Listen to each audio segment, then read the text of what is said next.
Hey guys, I know it's been a while since we really walked around the garden, but I want to show you guys some of the plants that are coming up. A few things have changed and we have a few kind of funky looking plants I wish to show you guys, but I also wish to apologize for any shaky camera movement that you're going to be facing as we're not using a gimbal today.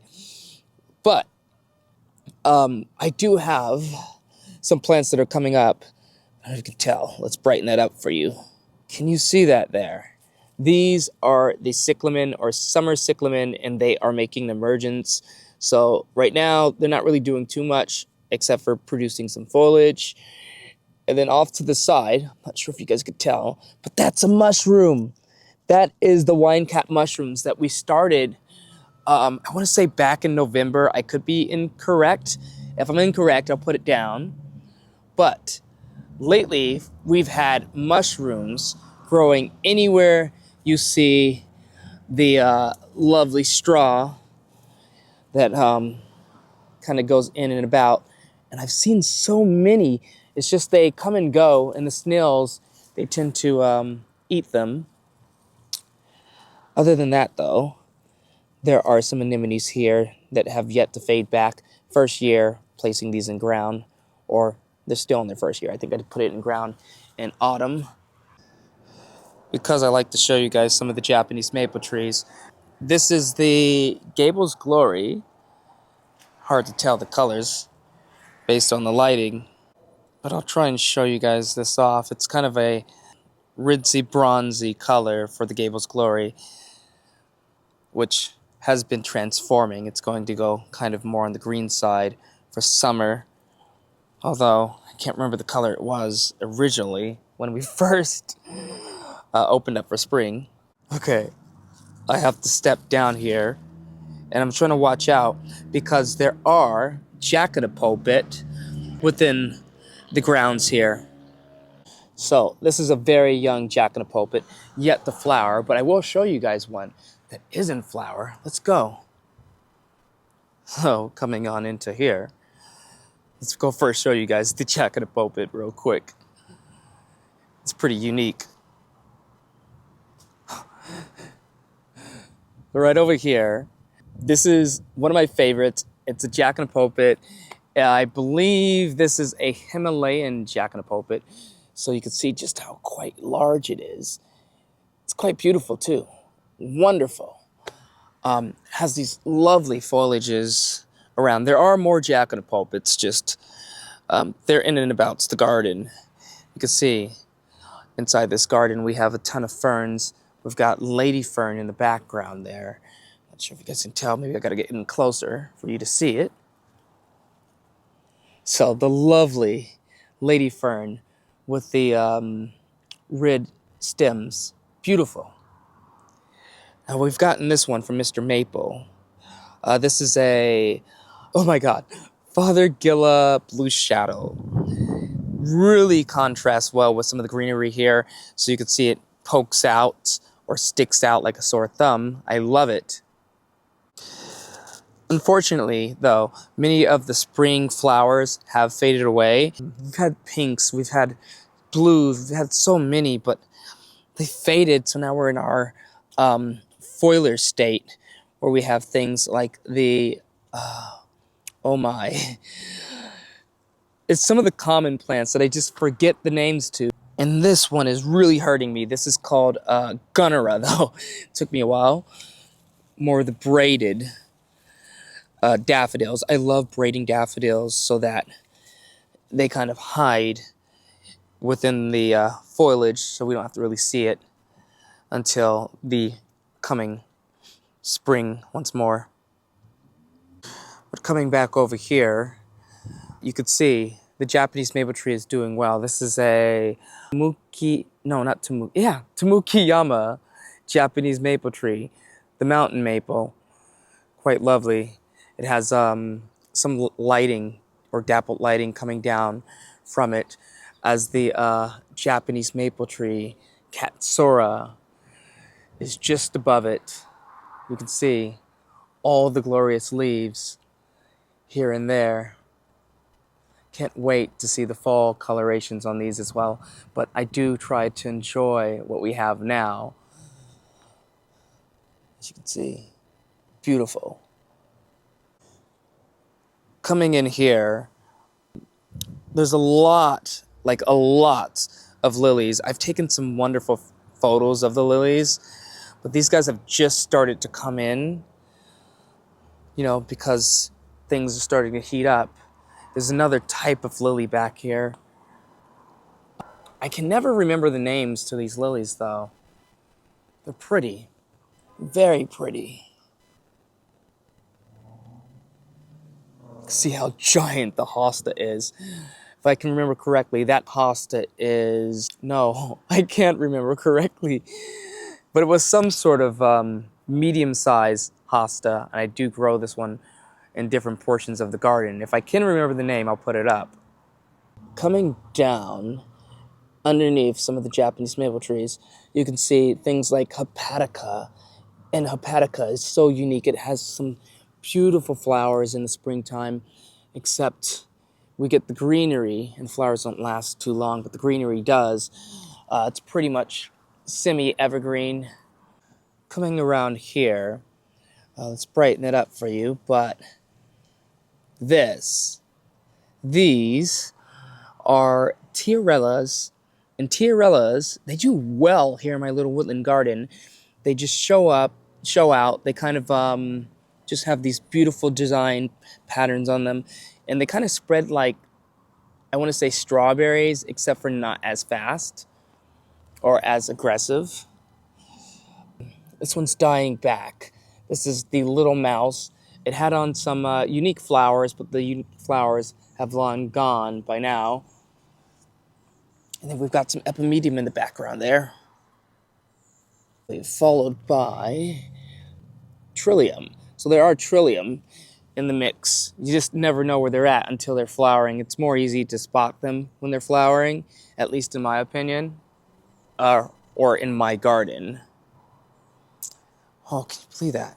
This is a oak leaf hydrangea that's in flower. I believe this is called Jetstream.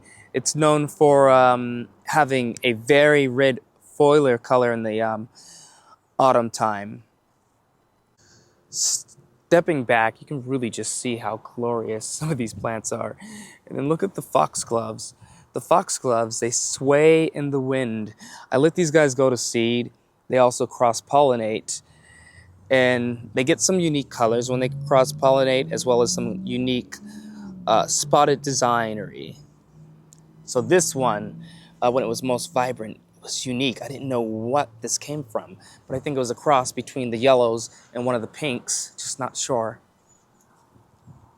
We've got a bit of, I think this is called Australian fern. You know what? Some of these ferns, there's just so many things to remember. But ostrich fern, that's what it was called. And it's called the king. Sometimes it takes me a minute to think of it. Look right here, though. I'd started going around placing mesh bags around some of the seeds that I wish to collect. So you can see this in different places of the garden. So if you see it, just know that's what's going on. It's right next to a varieties Japanese maple tree. And also, let's go over here. I'm going to show you guys this. So some of these hellebores really hold to their colors really well, like even during the later spring months, where some of them do fade faster than others. I think it's also depending on how much shade you give them, because they'll last longer in shade. You can see just how well this one's doing here. Like perfect.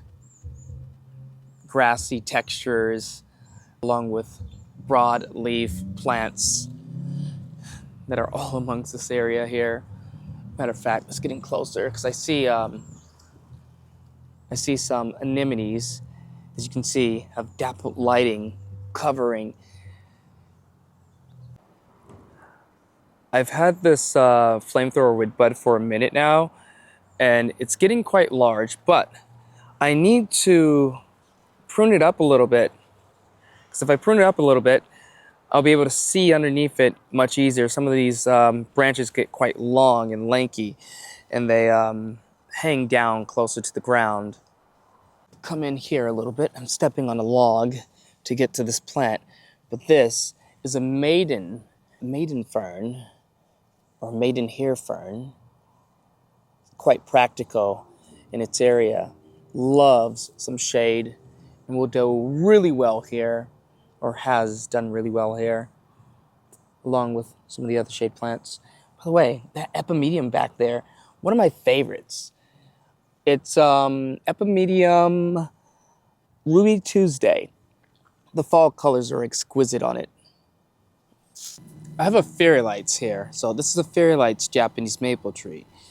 But down beneath it, you can see all these different types of hostas, and we have a few tassel ferns in the area. And this area has been thriving exactly with these same plants for the past 7 years, if you can believe that. They don't struggle. They're very drought tolerant. In fact, they don't even really water this area, including the Fairy Lights. These all get natural watering, which is amazing. I have come along here and pruned this one though. Let's see. So this was planted, technically this Fairy Lights was only planted in 2021. We did have the hostas here already. So this one was nearly, it's 5 years now. Will be 6 years next year. Look at this down here. I'm really fascinated with these types of plants here. These are like very yellowy. They kind of remind me of my witch hazels, although they're not a witch hazel. This is a winter hazel. And it's been here for a while. It only sprouts very low to the ground, as you can see, so it hugs maybe around 2 foot tall. And it's, I didn't believe the tag at first, but now I believe it, because it said it would stay pretty low. And that's actually proven to be right. You can see it's with a bunch of hostas. And I think some beesia down here as well. You can see underneath the leaves, there's a bit of beesia, the dark foliage plant.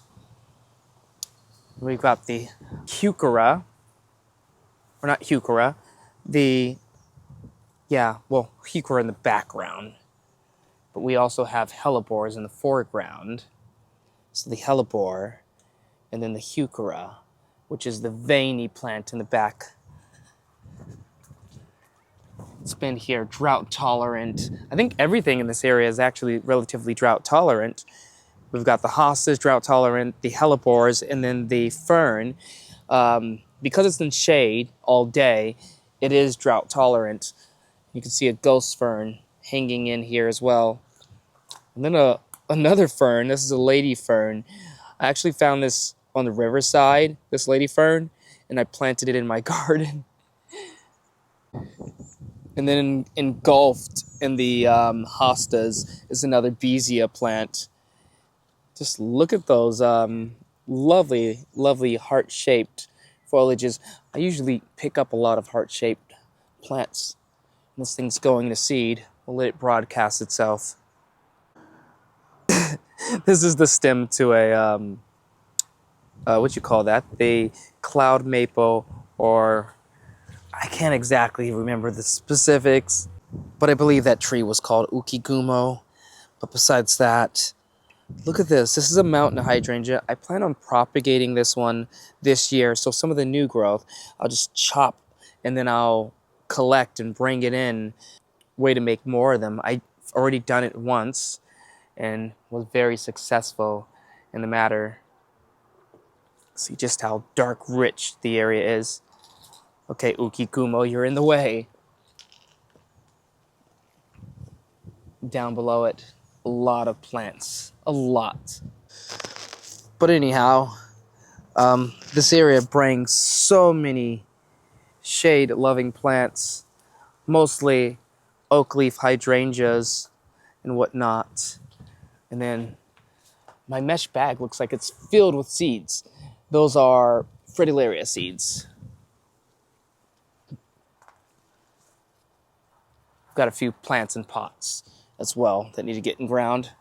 But other than that, we have the Praying Hands Hosta, which is glorious. Look at that big guy right there. Wonderful. That's, I don't even know the name to the hosta, to be honest. Shadiva Gold? Shadeva Gold. One or the other. David Viburnum and some hellebores down below it. By the way, there's so many bunnies that come in here.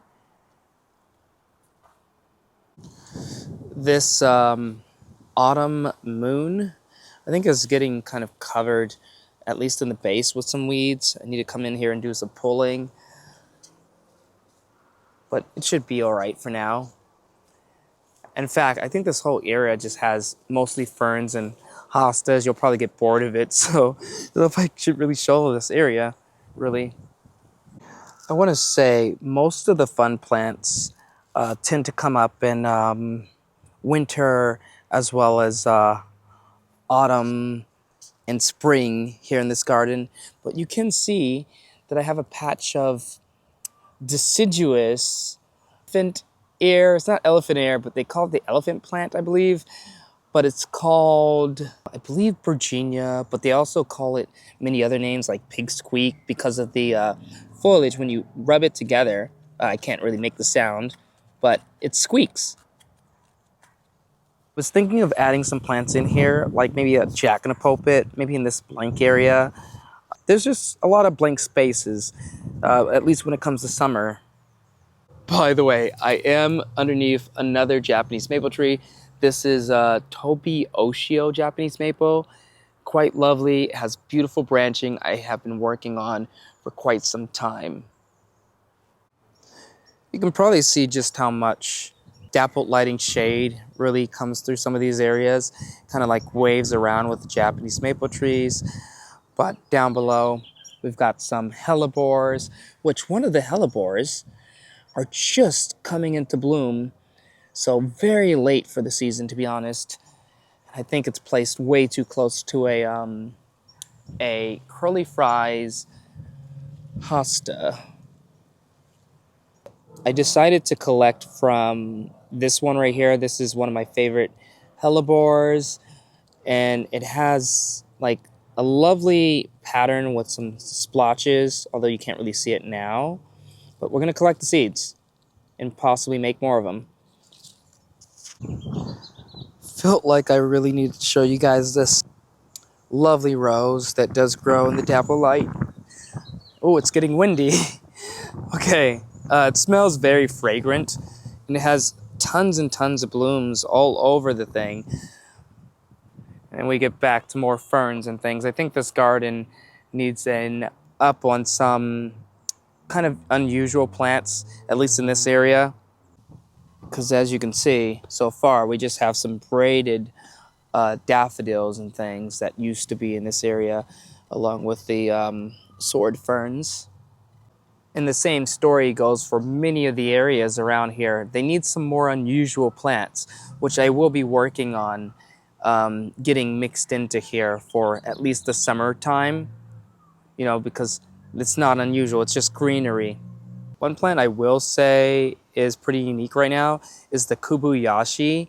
It's pretty much the crab maple, and it's very pretty. It's got like this red hue to it. I think it loves being in the amount of sun that it's in. It's a recent plant as of like last year. I believe I got this one mail order, and we did a video on it, like an unboxing a while back ago. Down here, I am going to be doing something with these rocks or stones. It's going to be kind of a rock garden, at least along the edgeway. I'm going to be kind of enamoring these or hammering these into the ground, and then pretty much placing some rocks and things for good drainage for some plants that would thrive in a rock garden. You can see I've got potatoes growing in amongst the ground, and that's by accident. Same thing with the onions. Things just show up as you plant, you know, the seed pods. They stick around for as long as they can. So this is kind of where I put a lot of my pretty much potted plants, like things of cacti and succulents. We've got kind of this invasive, or not invasive, it's a native, but it acts kind of like an invasive. This is my native, relatively close to something like lily of the valley, although not really. It's false lily of the valley. Very lovely foliage, but I keep it in a pot just because it spreads crazy. And held above many of the pots, they get some really nice shade because of the fire glow Japanese maple tree here in the area, which really does glow when the sun is around. Very pretty plant, as you can tell. So, new to the garden, I did put in some bleeding hearts, which I'm hoping kind of spread around. These are native bleeding hearts, so, I mean, it is what it is. We'll let them do their thing. And since they're native, they'll do really well. Got some seed pods inside some of the mesh bags everywhere. But the air is not looking so great because a lot of these plants are new.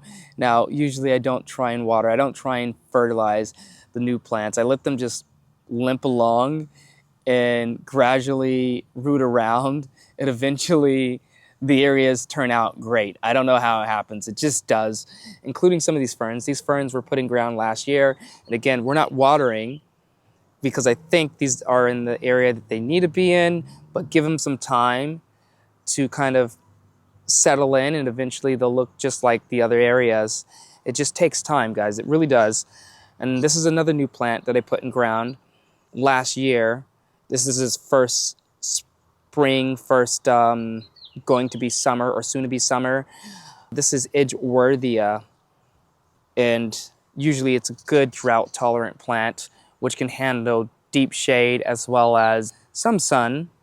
Okay, so I actually made this flagstone pathway probably like pretty much last year, and so far there were flowers that were throughout the entire flagstone area for spring, but they've gone away. And now we're going towards just making sure that my potatoes do grow well in this area. I figured full sun over some rocks, maybe they'll get some heat. And I do need to harvest these garlic because I know they're ready. Like, look at that. Oh, wow. That was interesting. Didn't see that coming. There's multiple garlic on that one. Let's get another. Beautiful things. Okay, let me harvest a bunch at a time. Woo! I'll just place them off to the side and we'll show them after I collected them all, because it's kind of tough to do this while holding the camera in one hand. You know, harvesting. I don't want you guys seeing all the shakes. So whenever I harvest my garlic, I do put them into this mesh wiring that I use to protect my hemlock. So I'm just going to go ahead and stick some in here. Just take them, right? Just take them, place them through the little holes here, and they'll end up getting some wind, helping them not to rot. Even if it does rain, they're a bit protected because they're not touching the... Oh, that one didn't fit. Put it in that one. Much better. Stick that one in there, and this one in here. And now we've got our garlic hung for drying. All right, so I think I'll end the video here, off at the garlic harvest.